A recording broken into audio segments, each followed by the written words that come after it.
I was just calling to say hi. Call me back.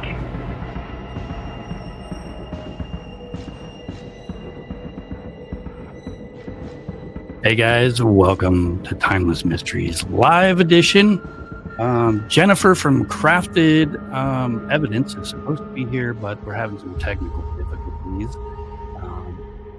And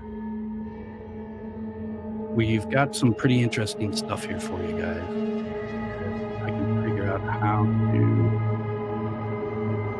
turn off this music. Here we go. There we go. Hey guys, how's it going? How's everyone today? Hey, Maribel. Hey, Gail. Hey, Sidewinder. I think Crafted is back.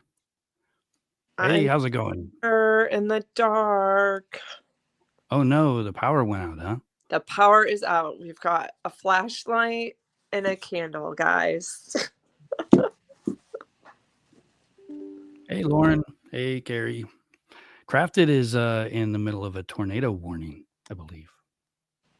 The tornado, if it did touch down, I haven't seen that it did, but if it did, it's over now. But the aftermath is no power. So, wow. Well, hopefully it comes back on. Hey, Wheels of Life, how's it going? How's everyone's Sunday? So we've got a few things to talk about today.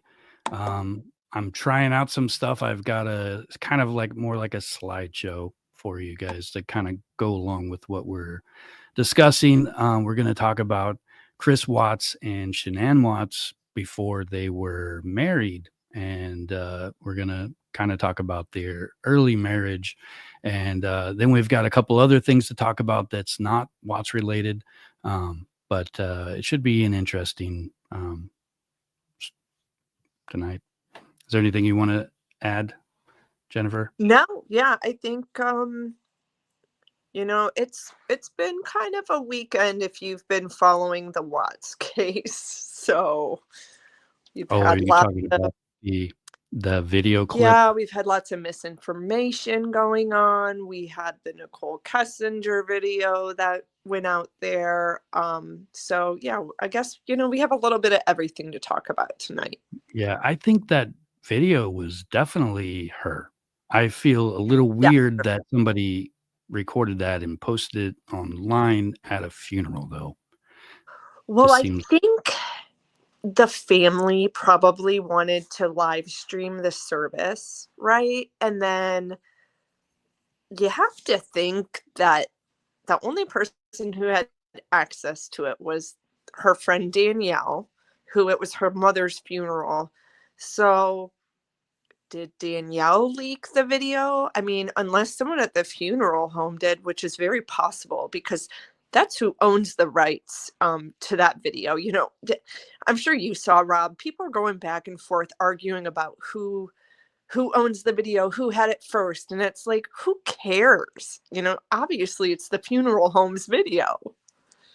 Right. But it's very low quality. So I don't know. It looks more like a clip from somebody's cell phone to me. I think if it was something live streamed, it would be more HD, especially if you're paying for it at a funeral. But that's just my thoughts. But yeah, I saw that and I'm like, whoa, that definitely looks like her. And then it looked like a funeral. Like I was like, this is a little weird. But at least we know, at least I believe that she's not in witness protection anymore. I have always thought she was, and now I don't think so. Right, or some type of protection. Someone asked who was the first to post it. I'm not gonna lie, I don't know.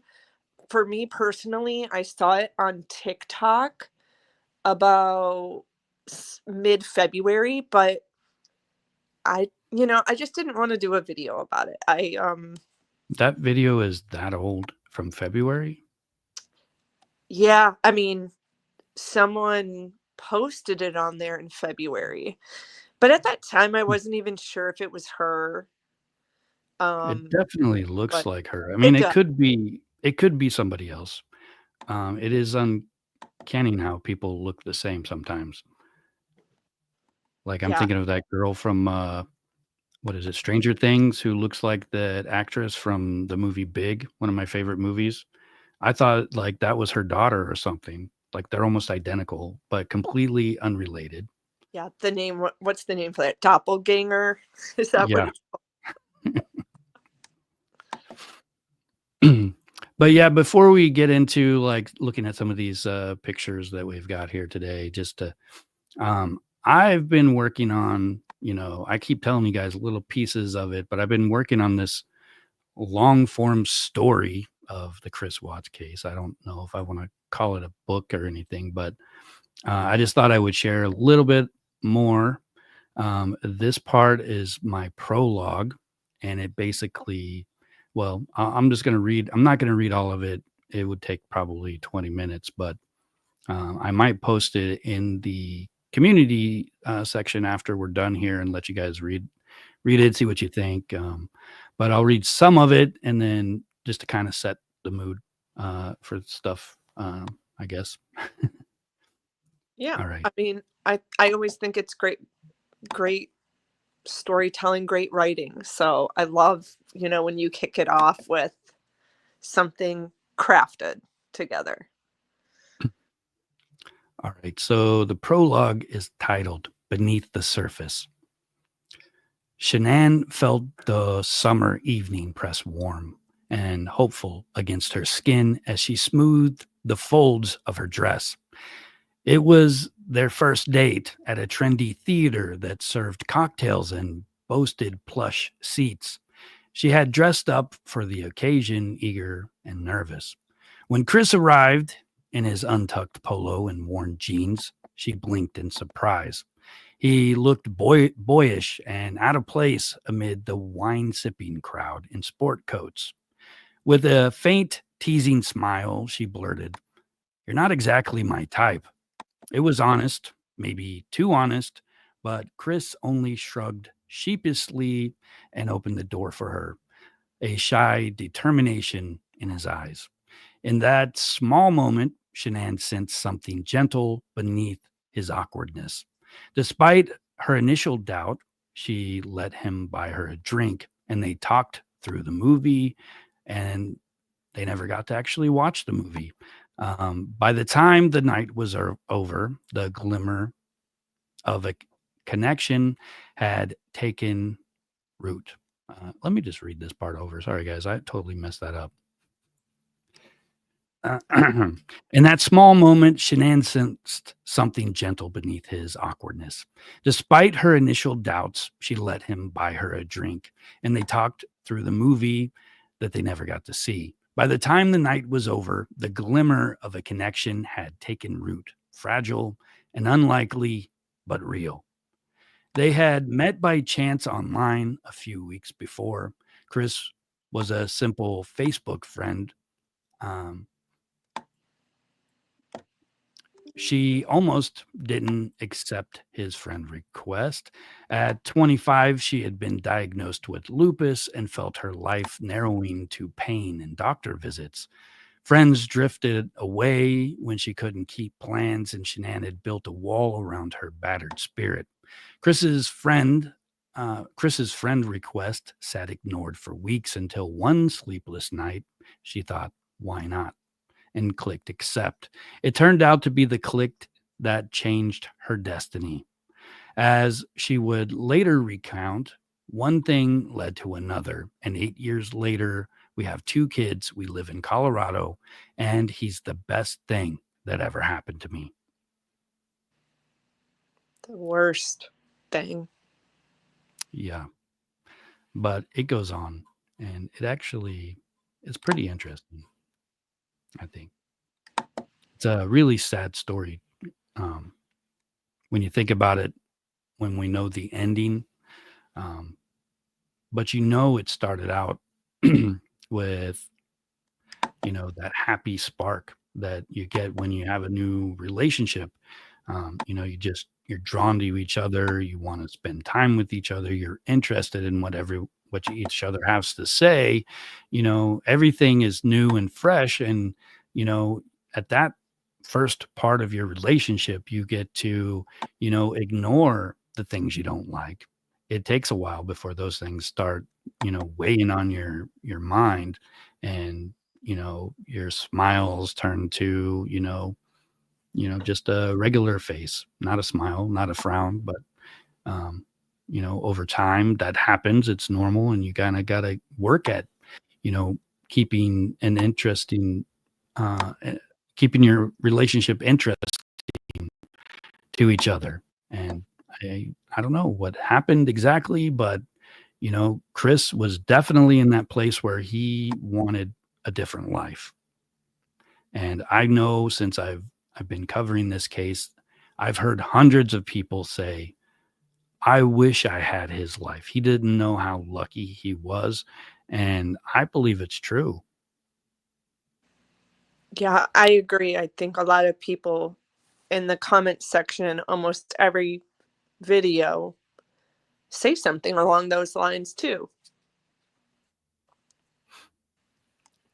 Yeah. So I saw this picture today for the first time that I'm about to show you guys. You know, this is one of those photos that you share with your kids when they're, you know, graduating high school or going off to college, you know, with their first significant boyfriend or girlfriend. You know, this was you before you grew up. And it's really hard to look at something like this because, you know, they were happy. Yeah. I believe that purple ribbon also around her stomach is the symbol for lupus.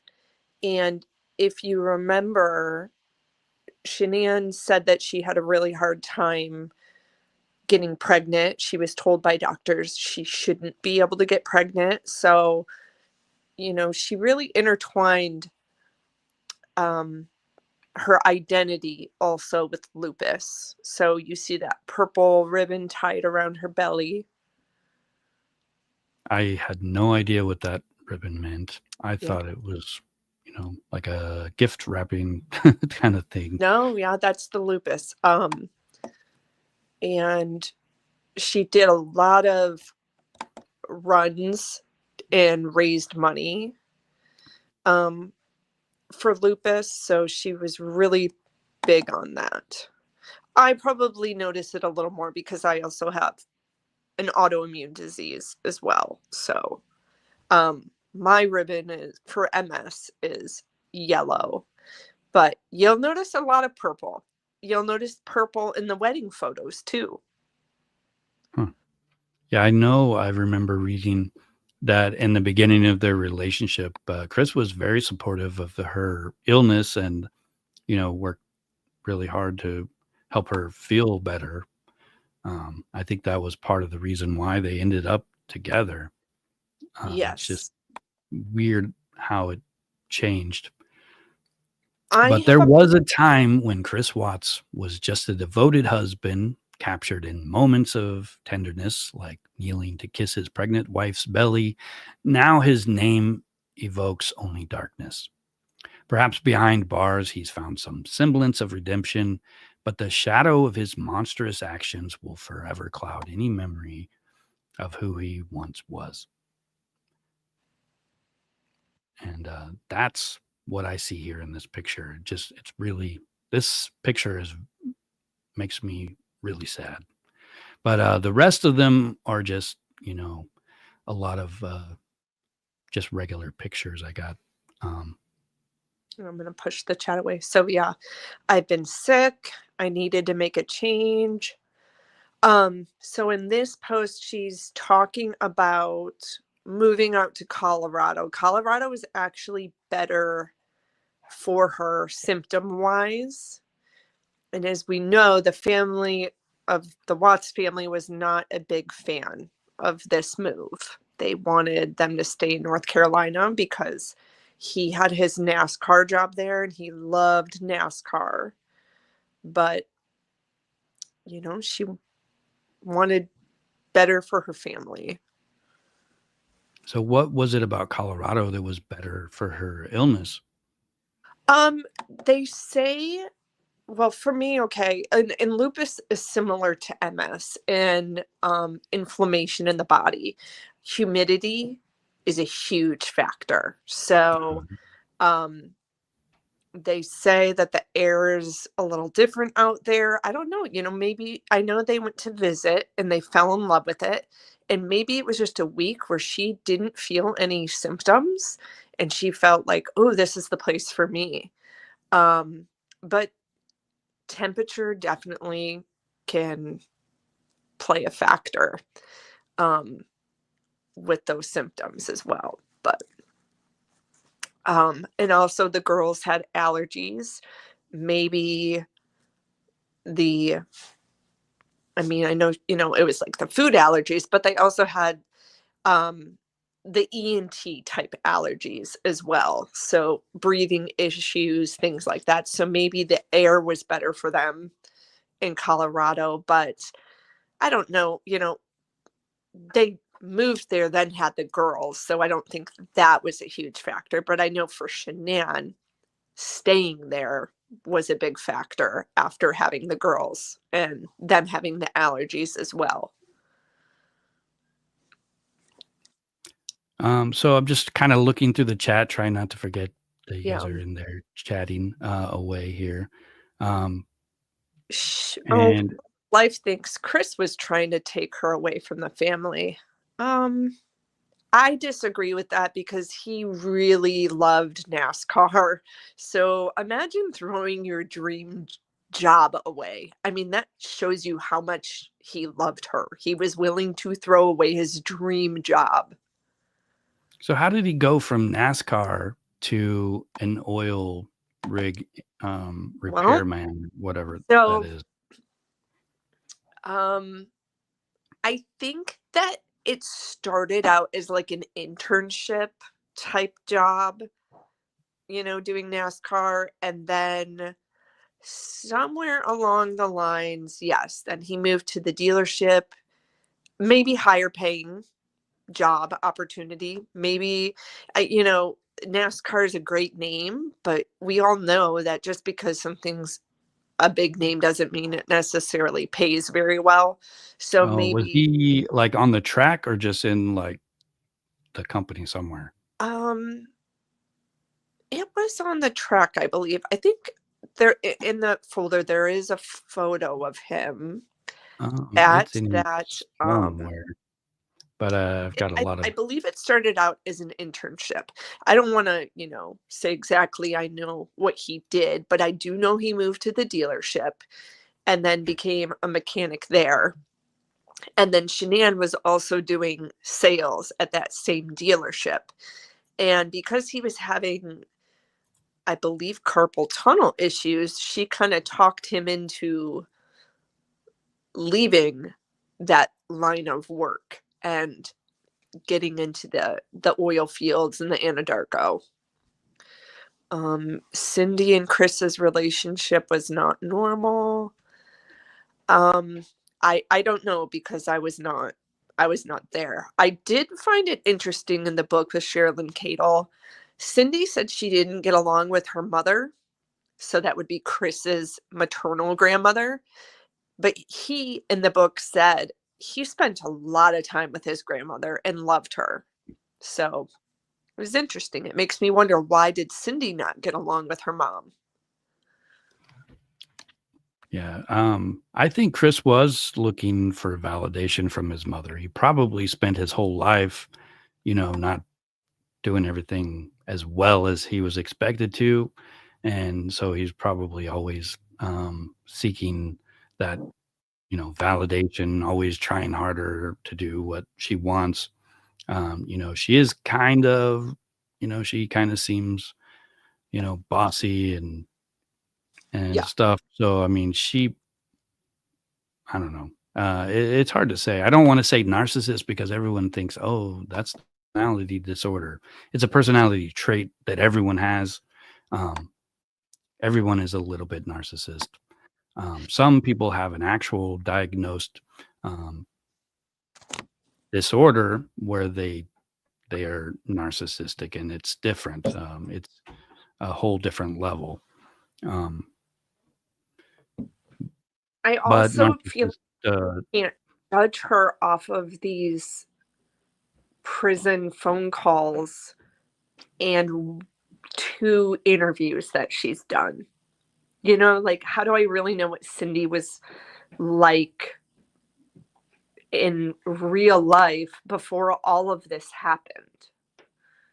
right. I kind of try to take what I hear, and then I kind of gauge it as that's a one-time event type of thing, not an every day, every second, every hour kind of thing. But it is really hard to say. We don't know her. We do know a few instances where there was some pretty heated, family feud stuff going on.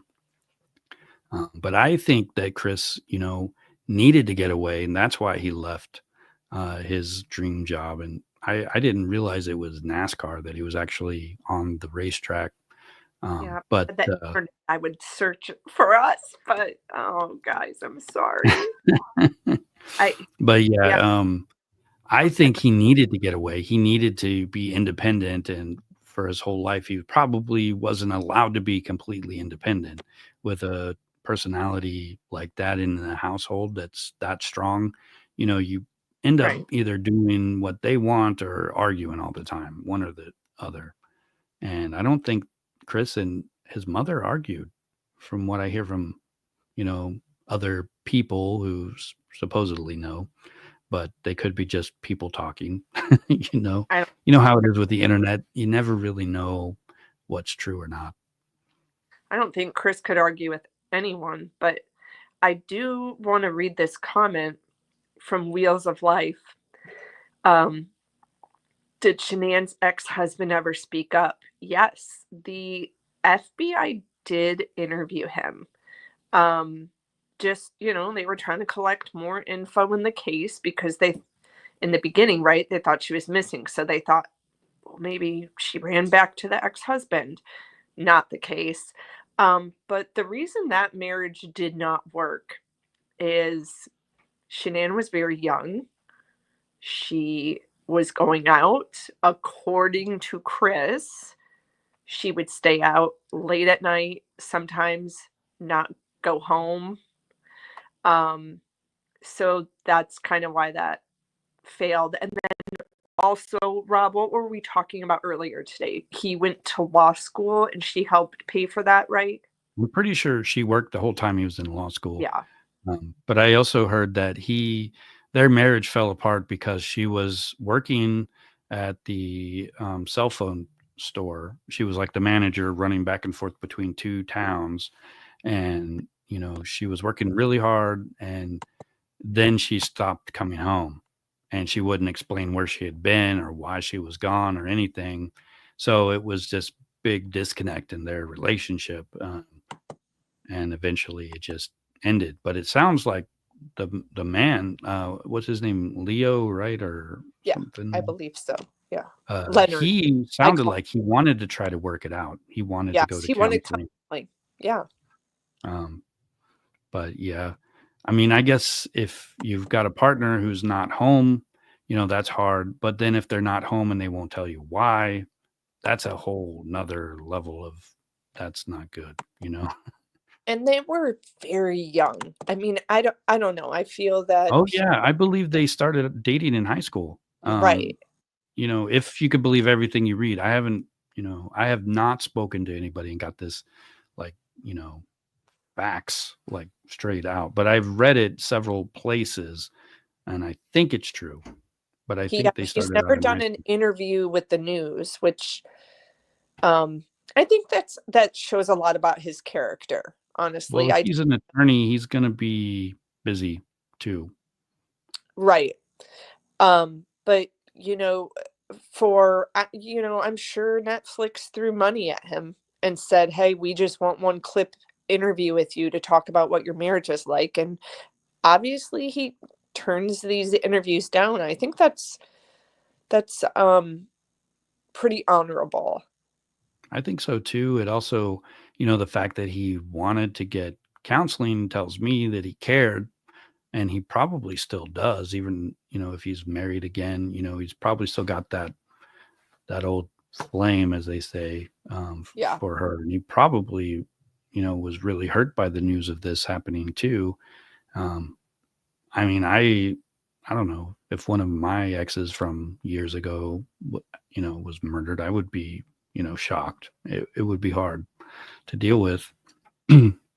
Right. He probably also has some feelings of, maybe if I tried harder, this all wouldn't have happened. I think everyone in this case probably blames themselves in some way or another. And that's terrible because we all know whose fault it is. But yeah, she was always a mover and a shaker. I personally, people might not agree with me on this, but when Shanann met Chris, she was just diagnosed with lupus. And when you're diagnosed with something like that serious and you're feeling your worst, you open yourself up to things you normally wouldn't. And part of me feels that that is really the only reason she let Chris in, is because she was just feeling terrible and not, really in the right mindset, because typically he was not her type. And she even said it openly. And once she started to get better, they were already married and had kids, and she wasn't. Oh, that's interesting. I think of it because when I think of myself at my worst, when I was diagnosed with MS, it's you're thinking differently, and also, like, not even an autoimmune disease. Think about when you're depressed. You go through something really bad and you might accept behavior or people in your life, and you're coming and going in your life that normally you wouldn't, or hanging out with a different crowd. I feel like she let him in when normally she wouldn't have. And kind of convinced herself, like, wow, he's such a great guy. He stood by my side at my worst, when really, I wonder if other people told her, hey, he's really not your type, I would avoid. But I don't know. It's hard to. Someone wrote, he cheated when she gained her confidence. Actually, they're mentioning in the chat that Chris Watts did not work on the racetrack. He went to NASCAR school. Okay. They don't think he finished, I believe. I thought he never he got had an action. internship with them, but I may be wrong. I mean, back then you didn't have to pay people for internships. Now you do. You could get sued. I think you could still be an intern and work for free some places. Well, you're not supposed to. They did change that law. But you're supposed to pay them something. But he thought that he was going to, have this NASCAR job lined up, from what I remember in his interviews, but also what truth do we know Chris tells in the first place, right? Yeah. I mean, he might have, if he's out of school, they're going to tell you, oh, we're going to get you a job doing this. But right. That's part of their selling point. They're saying he went But to yeah, talking about the depression, the thought that comes to my mind is, say, somebody increases or decreases their medication that they're already taking for something like that. That can also, really impact life decisions. And I think it's scary when people are on meds and, they're constantly changing stuff. I was a pharmacy tech, so I saw a lot of people, and you can tell people who need their meds adjusted Right. I mean, we shouldn't tell them that, but you can tell, right? Well, definitely. You shouldn't tell them that because who knows? They might not be in a good mood and go crazy, violently crazy. Right. I always think back to when Shanann would go live and tell people, oh, Chris was so great when I had lupus. I slept for 3 hours and he just laid there and didn't get up. Like, that is not normal. You know, like those are kind of the little weird things about Chris to me that are, someone in the chat earlier said they always thought something was wrong with him. And I agree. I feel Chris was kind of like a chameleon and he could adapt and change with whatever type of people he was around. Yeah, those are sociopaths. I think they don't call them that exactly anymore, but the actors, they play a part. Right. And in front of one person, they'll be one way. In front of another person, they'll be another way. They assume hobbies of somebody else and, interests of somebody else and all kinds of weird things like that. But Oh, someone just said he would throw the kids at the babysitters. Actually, he didn't. He only that one day, McKenna, who is, I want to say the Lindstroms, that family, Jeremy actually was his very close friend. And that day, Jeremy invited him to a game. And Chris says he feels if he would have went to the game with Jeremy, it would have changed everything. But instead, he hired his daughter to watch the girls so he could go with Nichol to a baseball game. It was a baseball game, right? And so that was the first time he's ever done that. And I remember this because Frank said he thought it was so odd that he hired a sitter because he's never done it before. And he was FaceTiming with the girls before Chris left for the game. And Chris said, oh, yeah, I got tickets from work, because he lied and said he got tickets and he was going to the game with friends. And Frank was like, that's really weird. He's never done that before. Yeah. So this image that I've got on the screen here, I didn't realize I cut it out the good part of the we got the image. baby in the oven. Halloween picture. I love this picture. This is really cool. Let me see if I can find the actual picture and maybe share it.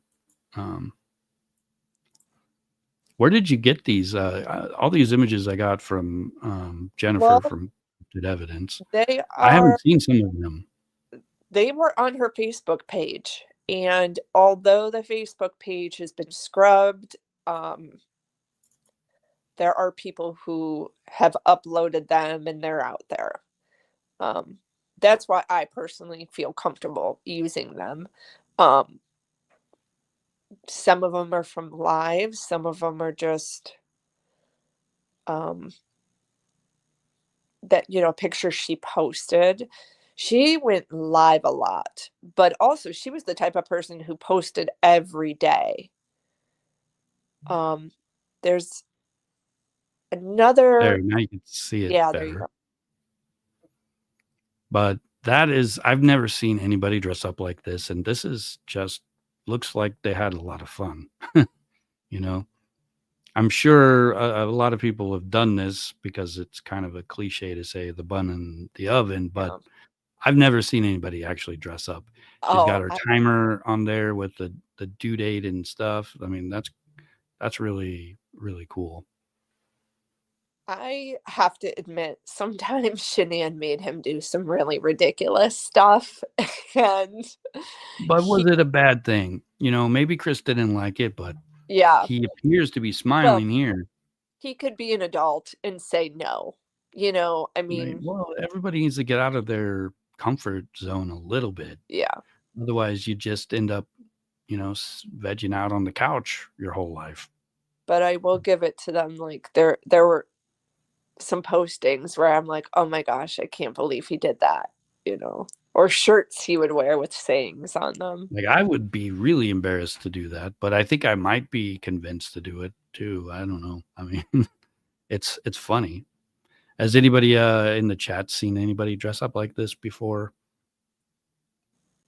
I know I've seen the idea on Pinterest because when I was pregnant, I looked up pregnancy costumes ideas. And I saw this one. I've seen one where you like make your belly into a pumpkin. Yeah, Nightbot is it's a thing just to remind you guys to click that little heart thing, the reaction button to let the I know, I algorithm know almost that read my the video is Nightbot liked. I don't have the ability to change the name. I think there's a couple others that I could change the name to, but I don't have any actual moderators on my channel. I think so far everybody's been, Yeah, I don't think we've good. had I don't think crazy or, get out of hand. And when they do, like, I don't know about you, but when I go solo, I mean, I've had some people say dumb things, but I just ignore it because exactly what they want you to do is respond to them, right? Mm-hmm. But yeah, I don't think I could see the little likes and stuff because I have to watch this through StreamYard to share this Yeah, I'm watching extra it through stuff. StreamYard tonight too, which is But if you guys can make sure and click that heart button, like, click, click, click a whole bunch of times, it'll be good for the you know algorithm. what? And since you bring that up, I just want to thank you guys. You all have been like coming back, and I feel like we've built a little community of people, and I feel like it's so cool. I get really excited when I see the same names on here, like Mirabelle. We know you drop in a lot. I know Down the Rabbit Hole pops in a lot. Wheels of Life is talking about when his wife got pregnant, he deleted all of his socials. I was going to type in the comments, but I think it's easier just to say it. But I read at least a dozen parenting books before my kids were born. And I think I was pretty much an expert by the time that kid was born. And then by the time my second kid was born, I had already forgotten everything that I had learned, I think. I've been keeping photos off of social media lately of my kids. I think more because AI freaks me out that you can take an image and change it into whatever you want. So that's one reason I don't know exactly how they do that, but I've tried making images. I tried making an image of Brian Koberger. I just wanted a guy walking down a hallway in a hoodie, right? Right. And I got a trial for one of these AIs, and it was just weird because it would start out, it would show his face, and then like half of his head would disappear, and then like he would have half a hoodie, and then he'd be walking forwards and backwards at the same time, almost like one of those weird dreams you have and you can't remember why everything was like weird. It was like you were walking forward but you were facing backwards, that kind of thing. It was weird. And I know that on TikTok there's all these like singing chickens and stuff like that. I tried making some of those and I cannot get anything as cool as these other people do, and I don't know how they're doing it.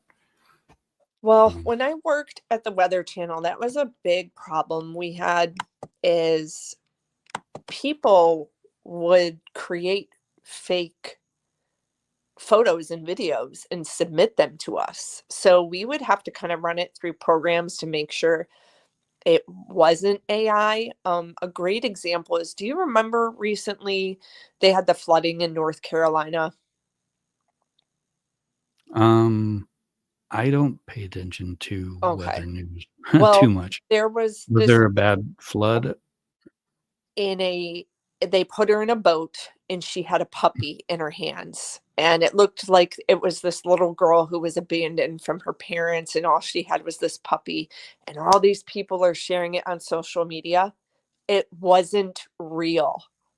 And oh my God. The girl didn't exist, or the dog didn't exist? I mean, the girl's face is real, but the entire image is fake. There's no girl in a boat, there's no puppy, but it just goes to show you how scary it is that what you can do with AI. I don't know how. I mean, they must be paying lots of money because I don't know. I thought some of the expensive ones, and they just don't work that well. That's interesting. But I'm I'm not going to spend more than like times. $25 or $30 to try out something. But I think they all have like monthly fees of like $30 or $40, or you can pay yearly, and I'm obviously not going to do that. The only AI that I've paid for is ChatGPT and Lovo AI. I tried Murph AI, but these are for voice stuff mostly. And lately, I've been using ChatGPT more than Google. And I feel like this is going to be a trend for everyone pretty soon. I know some of the browsers have added an AI to it, but pretty soon you're going to be asking, well, what's the weather going to be like on Tuesday? And you're going to get a response, and then you'll be able to give another, question or something, and like it'll be more precise. And if you think about true crime in that sense, just imagine when a killer gets caught and they find their ChatGPT history about how they like spent 3 hours talking to an AI about how to murder somebody. Oh my It's going to God. happen. I guarantee it's going to happen. I think also at some point they're going to start using that as a defense in cases and say that's not a real picture, that's AI. Like evidence. Well, if it is AI, then they should say it is. I mean, I don't know how they're going to be able to determine at some point that they're going to have to consider AI, just like they consider DNA, those types of things. Well, I think there's limits on what AI can do. Like if you try to write something graphic on ChatGPT, it'll say that this is not within our like something Really? and it won't give you the gory details. I don't know. There used to be ways around it, I've read, but I don't think they work because I've tried. It doesn't. But it'd be like it would say, well, you can't write about that because it goes against our policies. And then you say something like, oh, it doesn't go against your policies, you're allowed to write about that. And then it'll do it. Supposedly that's how it was in the beginning, but it's changed. Sidewinder, yes. To all of you, be vigilant. That's always, I love when Rob says that, stay vigilant. That phrase started out as a whole bunch of different in the things. dark, you guys, with a flashlight and a candle, and I am using my data to go live with Rob. So hopefully everyone else I wish I had a candle. I would turn off the lights and pretend like I'm in the also. Yeah, but I thought you're all gonna think I'm trying to be like spooky story or something. I'm like, no, this is. I was thinking about this the other day. Actually, I was like, we were talking about doing something with the orbs, and like then we were talking about my old ghost channel, and I'm thinking about how cool would it be if I like, it's dark, I got a flashlight on my face and I tell a ghost story. That would look pretty cool, I think, on a live stream. Yeah, that would. Maybe not. But like, what am I going to use for lighting? And then it was like, you know what? Rob should really tell one of his ghost stories with a candle and flashlight. I actually thought that. Oh man, I've been working on this horror story for a while. I got the idea one time when I was doing a ghost story, like a historical ghost story. A historical history of a supposedly haunted place, I guess you should call it. It's historically haunted, but nobody's ever verified that it's actually haunted, those kind of stories. And I called it the Yonder Man. And I had a YouTube coach at the time, and I explained to him my story, and he was like, oh my God, that is so scary. And I never worked on it again, but I probably should. Definitely. I'm also working on an action story for my kids, but I don't think it's ever going to get finished. Every time I read a chapter or two, they're like, oh, you should change that. And then I change it, and then it ends up way different. And then I have to start all over again. Wow. Okay, I got to grab a charger really quick, but check the chat at Gail's question, Rob, about have you ever I have had a book not published? had any books Be right back. published yet. Gail asks if I've had any books published. I've never published anything really, unless you count on You need a YouTube. flashlight. But you know, I've been writing for a long time. I used to enjoy writing like stage plays. I would do stuff in community theater with like the 24-hour plays. And when I was younger, I wrote all the time. I was studying psychology, and then I switched my major to creative writing. And when I switched to creative writing, my English teacher, the one that, you know, taught the actual English portion of the creative writing degree, was like, you know, you're terrible at all of this stuff. Like, your grammar is bad, everything. But my creative writing teachers actually all liked me. But I was just terrible at talking about Shakespeare and stuff like that. And I actually didn't finish it. But I studied poetry with the Kansas poet laureate. And he originally told me, hey, I think you should switch majors. You might be better at math. And then I was like, what? No. And he's like, well, then you got to show me something. And then the next day I came in with some stuff, and, you know, I ended up with an A in that class and a couple other classes I had with him. And he really liked me. He actually tried to help me get some stuff published, but I didn't really care to get published so much back then because it was poetry, you know, and I think everyone can write a poem. But while Crafted is gone, I think I can read some more of my story, since we're talking about stuff that I wrote. You know, this prologue. See, I hadn't really considered about writing a book when I started this. It all started a few months ago. If you guys remember the post that I posted about Chris and Nicole's first date. You know, I got good response from that. And then I thought, well, maybe I should keep trying. And so I have, and I'm actually enjoying writing more than ever before. When I do write, even when I write my true crime stuff for my channel, it's easier to write. It comes out faster. But yeah. But Crafted is back, so I guess we can go on. Did you want to talk about? Did you want to talk about the missing Hawaii case? Folks? Yeah. Or, you know, even we could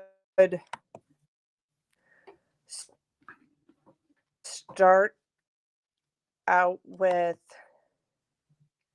you know, Rob and I have been chatting with a private investigator who's working the recent case. Ooh, sorry, guys. It is a mess today. Okay. The case with the missing spring breaker out of the Dominican Republic. Saduk, I'm going to botch her name. Miss Kanaki. This and one? Josh Reeby. Let's see. Let me see. No, this isn't the one, right? Nope, that's her. Yeah, so we're talking about her. Saduksha Kanaki. That's the best I can say her name. And I am so sorry if I'm not saying it properly. You know, I think you told me how to say it, and I think it was right. But I don't remember how you spelled I always spell it incorrectly so that I can say it correctly, but I don't have it in front of me. But so if you're not familiar with this story, you guys, she was on spring break in the Dominican Republic, and she went out on the beach with this guy named Josh Reeby, and he claims that they were taken out into the ocean. He rescued both of them, came to shore, and then he began like vomiting. And he was like, hey, are you okay? And then couldn't see her anywhere, and then claims he passed out. He was held down there for several days being investigated because they could not locate her body. this private investigator Rob and I are chatting about wants to work this case. However, her family wants her to officially be declared dead. I have heard this is a part of the Indian culture. They kind of want to move on and grieve, but TJ Ward, the detective, the private investigator we're talking about, says we shouldn't be giving up. There's human trafficking going on in other countries. Could this guy have something to do with it? Mr. TJ Ward has rights and owns this technology that can analyze a voice and tell when someone is being deceptive. So he's kind of saying, like, let's not give up. Let's take a look at this. So we were talking about that case. I'm not sure if you guys know about her story. Wanted to know in the chat with what you think. At first, I was like, oh, like crazy college kids, but I don't know. It reminds me so much of the Natalie Holloway case, which is also the case that TJ Ward worked on. So Natalie Holloway was over 15 years ago.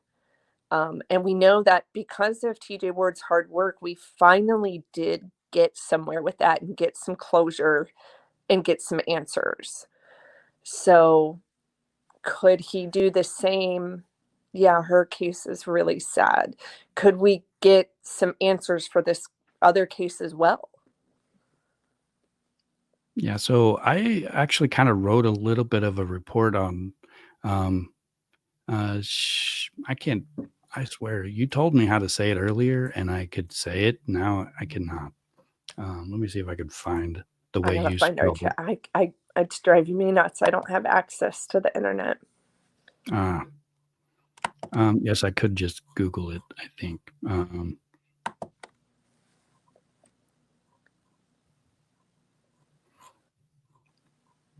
Seduksha, I think. Or I don't think that was it. The last name was Kaniki. pretty easy to say. Kaniki, yeah, it's easy. Kaniki.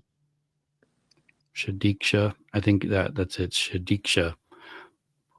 But I can't find where you said it.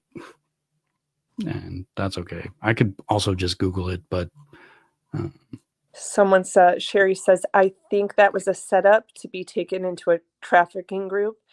That very well could be, Sherry, because there's also surveillance video where several people, for some reason, are seen vomiting at the bar.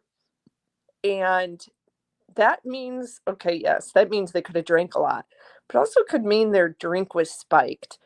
And there are probably trafficking rings that know their prime time is spring break, right? And vacation time to go find their victims to traffic. They very well could have seen the two of them go off alone together, knew they were both intoxicated. I mean, maybe their drink was spiked and took advantage of the situation.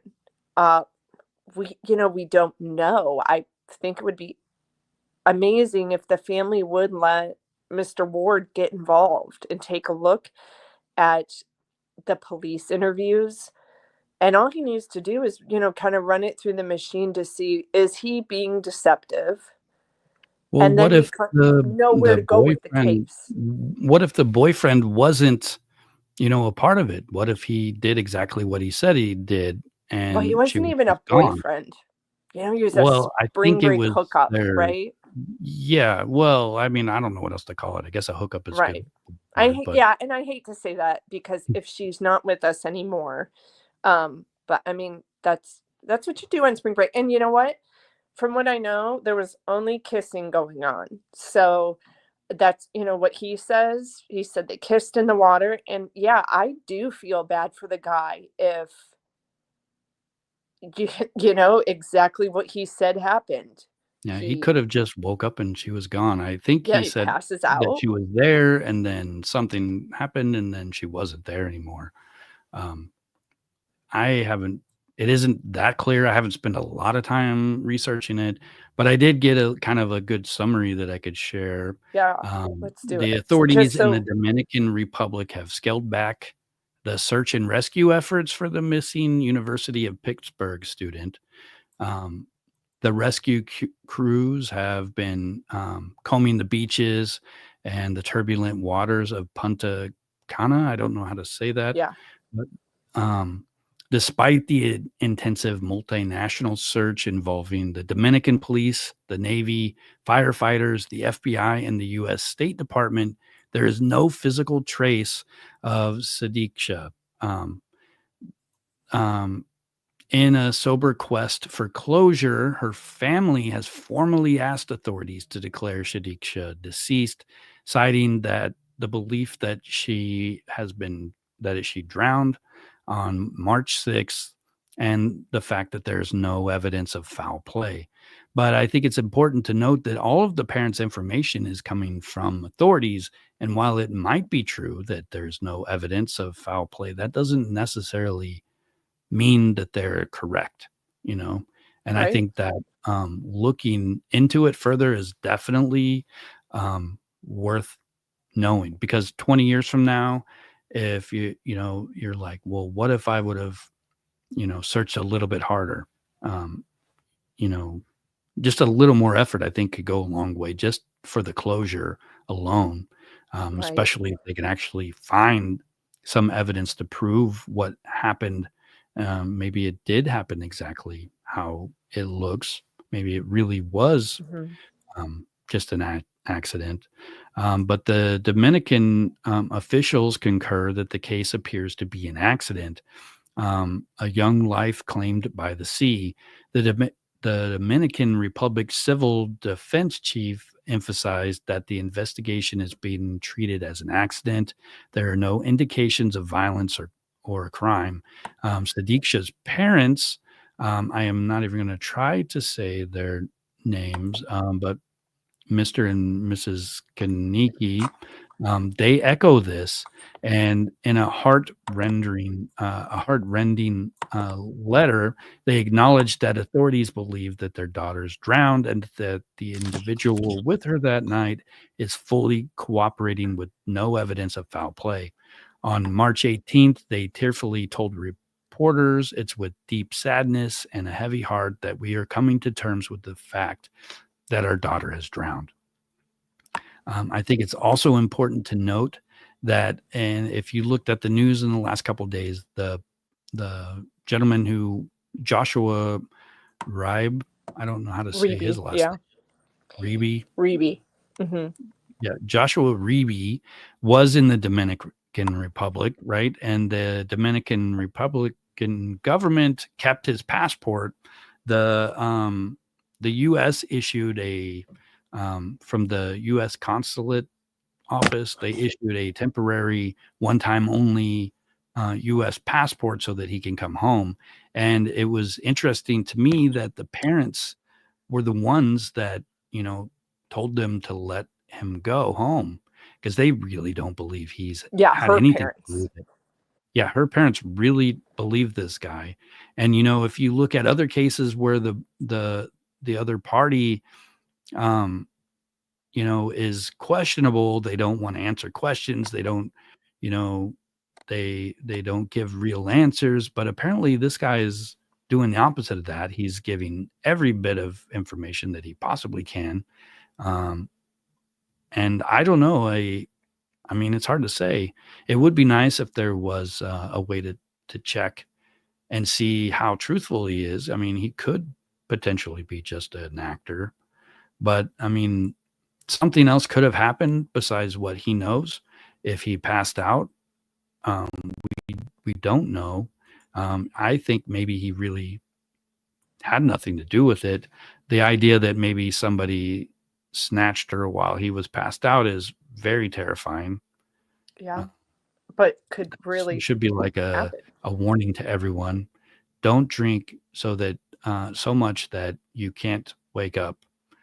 you know, and I like because what someone in the chat now, Carrie said, you have to stick together. You know, I don't want to put blame on her friends in any way, but gosh, you know, it is just like the Natalie Holloway story. She went off with two men she didn't know, and her friends let her go. I think it's, you know, a lesson that we all could take away from, you know, don't leave your friends, and as yourself, don't put yourself in a situation where you're with someone alone that you don't know, and you don't trust. And sometimes even when you trust someone, bad things can happen. Yeah, you know, whenever I was looking up this, because I know you wanted to kind of talk about it, it is in the news a lot, and it is a very heartbreaking story. But that same question came up to me, and I wrote down, I wrote down like a bunch of things that I kind of wanted to find out more about. But there's that buddy system dilemma. Why would none of Sadiq's friends stay with her? Why would Yeah. they let her go off with someone alone? And, this I mean, it's inadvertently easy. I mean, how do I want to say it? You could easily take this as some form of victim blaming, but it's not. It's just that I think in the US especially, like everywhere you go as a kid, you're kind of taught to do the buddy system. Right. And, even as an adult, it's never good to go somewhere on your own. But I mean, it is a valid question. Why didn't none of her friends stay with her? It's a very thorny question to ask. It's not intended to be victim blaming in any way.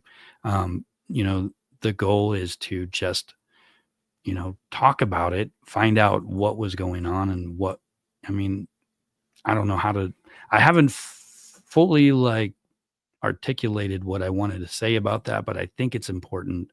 And I think a lot of people are asking that question. Right. Most of the time you go out partying with your friends, you're in your 20s, you're wild and crazy. You could end up, anywhere and nothing bad will happen. But, those 1 or 2% of people, something happens, and it's always safer to stay with, have somebody at least stay with you. Um, I don't know, but, Yeah. Gail's heading out. Joshua seems to have been in a panic,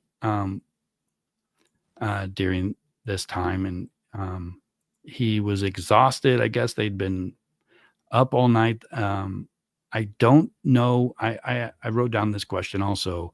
Was there anything other than alcohol in their systems? And I don't think there's an answer to that, but I would like to have known. I don't know if they drug tested him, but he claims that they were drinking. But there's no toxology report.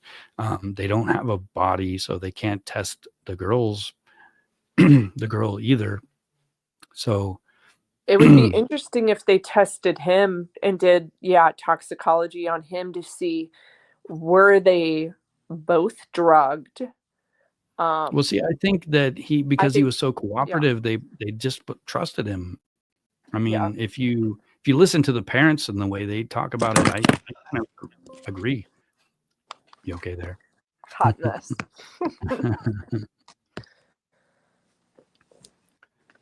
But yeah. By the way, just want to throw out there, it's 9:30, Rob. Did you have to do your call now, or are you good? Yeah, I have to call my kids here in a little bit. Okay. We still got a little time. I think we could talk about a little bit about the other case too. Yeah. I just wanted to make sure. TJ is going. He's getting ready to go to Hawaii. It's 10:30. What? It's 5:30. So 5:30 here. Oh, you need to go. Your time. Okay. No.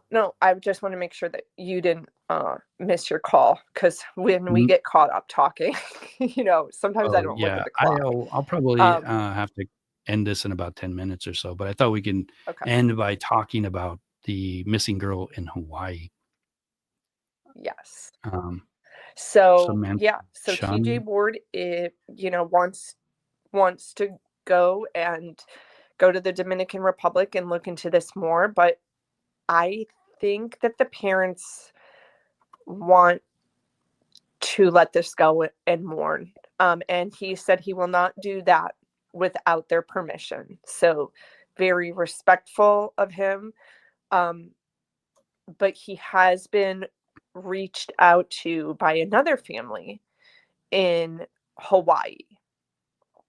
And so did you write a little bit about that one, Rob? Intro that you want to read or no? I think I was, but I got sidetracked and I didn't actually Oh save no, the that's doc. fine. I just didn't want to go. But I did pull some images.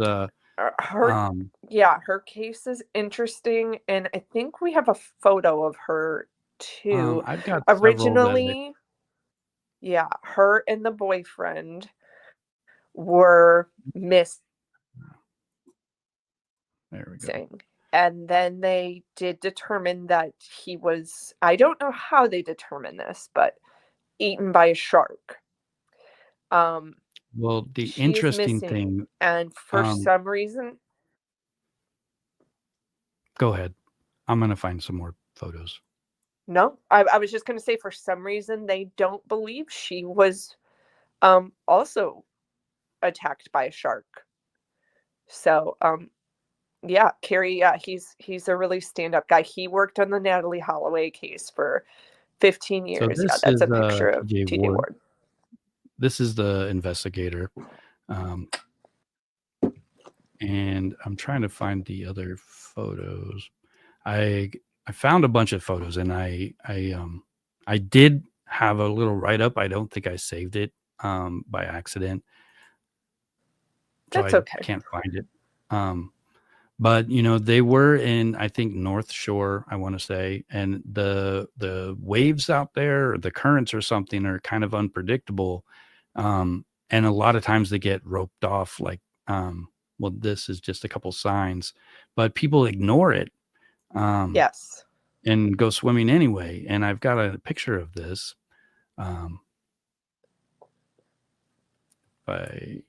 A lot of people don't know this as well. Hawaii is a big human trafficking hotspot. Yeah, see, that's what TJ told me today when I mentioned that I looked into it a little bit. He says I think he said he was getting ready to go there and help investigate that. But they did find the boyfriend.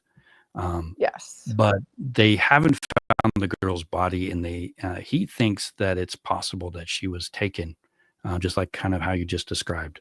And I had never considered that. I assume that she's also missing, like, just, her body didn't wash up on shore, but he mentioned that her clothes would have. And that's kind of gave me chills when he said that. Something would have washed up from her. Even an article of clothing, right? Something, a sandal, a flip-flop, right? I have family stationed in the military in Hawaii, and one of the first things that they were told, because they have young daughters, they were told to be very vigilant and watch your children, because trafficking is big on the island. So it is heartbreaking to think that there are probably so many deaths out there that you think are one thing, but they really were another. Silver Fox. We're actually talking about a different missing person. I think we're talking about the other. Yeah, it's her boyfriend. So this is her boyfriend. And his body was recovered. The Dominican Republic case, it was just 2 college students that met there at the bar. And he is alive, and he was the one who was investigated. How do traffickers control these young people? Yeah, I think, Rob, if you even want to speak on that. Well, I don't have any I mean, that's what I would assume, if if you look at people who are in like, I don't know. I know this is different. This is a missing person, but people who are in prostitution, they've got boyfriends or, somebody controlling them with the amount of drugs they're given. These people don't look like they were, into drugs, but that doesn't mean that if they're kidnapped, they're not going to be forced to become addicted to drugs. And once they're addicted, they will do anything to get more drugs. I think that would probably be the most logical way, the easiest way. The other way would be, like think Taming of the Shrew. The guy locks his wife up in the basement and starves her to death until she decides to be compliant and a good housewife. That's a terrible story that is, one of Shakespeare's best stories ever. But people don't realize that's abuse. Right. I That also man, think there is that possibility that there are, when you think of a trafficking ring, and there's been a lot of discussion about this along with that John Bonet case as well. But being from Atlanta, it is one of the biggest hotspots for trafficking. And then you have to think, there's people at the top and there's people at the bottom. And I believe there's probably people at the bottom who are going to bars, spiking people's drinks. They're being told by the higher up people, we want a girl with blonde hair, blue eyes. Go out there and, you know, go to this area, go to Miami for spring break and start looking for those types of people, spike their drinks. I mean, something simple as that, where they're premeditating the type of people they're looking for and going out there and getting that, and it might not even be with the group of people you're hanging out with doing the trafficking, but they're among you, and you turn your back and they slip something in your drink, boom.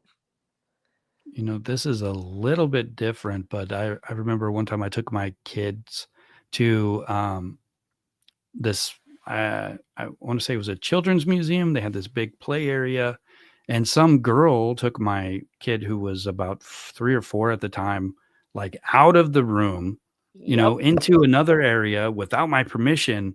And like my first thought is, oh my God, is she trying to trick him?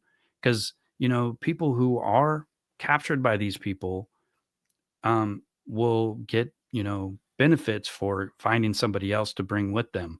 And, like whenever he went somewhere, I think it was harmless. I mean, obviously it was harmless, but I mean, it was the scenario that you see in movies and stuff. Some kid took my kid out of that place and went somewhere else without my permission.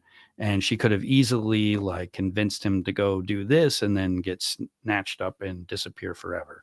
Right. I mean, you see it with kidnapping cases all the time, but they've taken it to another level. I mean, like, Well, adult kidnapping was more like, I wanted kidnapping a is still baby. kidnapping. I mean, it's still Yeah. kidnapping. It's a term. It doesn't mean child napping, Right. Um, but But I just think what you described happens in Atlanta a lot. I was at the park one day, and later that night, I saw in the news that a woman kept trying to take a child away, and the kid was like, I don't know this person. I don't know this person. And a woman stepped in and took the child away from her. And the woman was like, no, no, no, this is my kid. And the kid was like, no, it's not. And, they filed a police report, but the trafficking people often hire women because it's maybe makes the child more vulnerable, to be like, oh yeah, I'm gonna go with this person. And that's sad to it think that really, women also even play a part. You think about that case, um, Elizabeth Smart, who was kidnapped. A woman had a role in that too. yeah. It's I know I've seen it in I don't know that they're always like factual, like stories, even, but even the fictional stuff. This is like the scenario where, like, there was a show that came out, I think, last year, where this girl was, what was it called? Found, I think. Have you heard of that? No, it It was hasn't. on Peacock. It's actually pretty good. It's got the guy, Zach Zach Morrison from Saved by the Bell. Yeah. He's like the bad guy. And there's a Wow. really interesting plot twist. But the main investigator was kidnapped as a child. She was kidnapped because some other girl lured her in, lured her away from home. And the movie, or not the movie, it's a TV show about the big sinkholes in LA, and they get time traveled back into prehistoric times. One of those characters, the same scenario where Mm-hmm. they were supposedly sisters, but they weren't actually related. Their kidnapper actually dies there, but the dynamic stays. You know, they're still like sisters. The older sister is telling the younger one not to tell anybody anything still, you know. And that psychology stuff is very interesting to me. But yeah, Carrie says that parents must always be a little scared for their kids, and that's true. But you know, they say stranger danger is not always the problem. You know, Right. Could be it's family people too. you know that are going to Yeah. steal your kids or hurt them in some way. So I don't trust anyone. My ex, the mother of my kids, she trusts people more than me, and I worry. And but I have to like put it out of my mind. Hopefully I can teach them, you know, if something happens, they better say something, because Yeah. it'll get taken care of. I think it's conversations you have to have with your kids. And, you know, I know you too, Rob, like, I don't ever want to talk about our kids too much and identify names, pictures, anything like that. But, you know, my daughter's 5 now. She wants to say hi to everyone. And it's Mhm. hard and heartbreaking to try I feel like I'm breaking her spirit, but telling her, you know, we don't need to say hi to everybody. You know, you can't trust everyone. And I hate doing that, but you know, it's not the 80s anymore. Like, remember when you could Well, I don't run think you out could and go trust anybody play? back then, but I think if you go through life without trusting people, you're going to have a hard life. You have to trust people, and you just have to be cautiously trusting people. You Yeah. know, you got to watch for things. If something seems off just a tiny bit, it probably is. You know, if you're telling yourself that, oh, that guy would never do that, he probably is. Um, you know, you gotta pay attention to everything, and don't just pass on those little gut instincts, because we know stuff without knowing it. Our snap judgments are very important. That's part of our DNA. We we're we're alive because of those snap judgments. You know, all of our ancestors, you know, passed on their DNA because they survived using those tools that we all have. Everybody can use them. um, you know, you just have to trust it. Yeah. But You're guys, I gotta get going.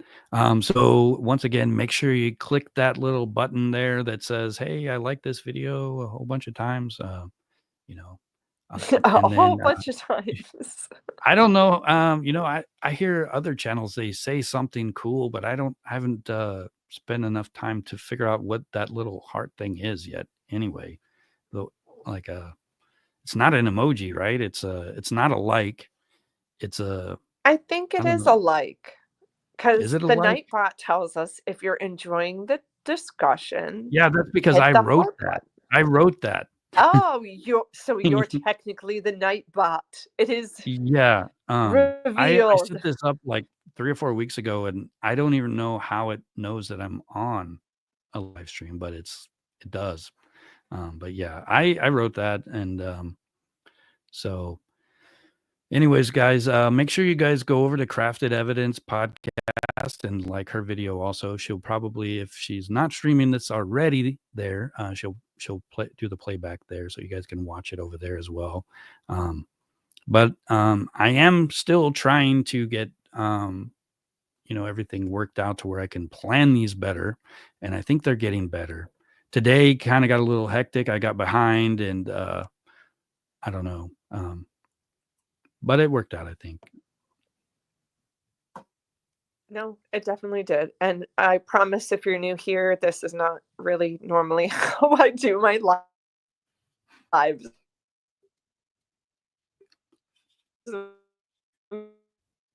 I think we're losing Jennifer. You still there? You're frozen on the screen. There, I think you're moving again. I'm frozen. Okay. Yeah, there's some there we go. going Yeah, on. I said normally my lives are not like this, but I'm dealing with power outage and a 10% battery. So, well, at least there was no tornado in your area, right? That is right. Correct.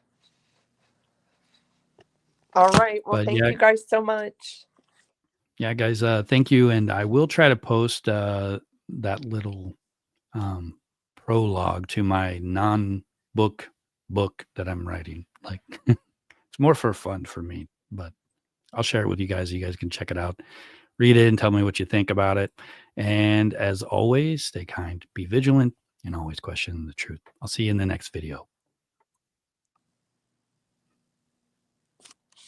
And I didn't click the hidden button. There we go. Sorry, guys. Now, I'll catch you in the next video.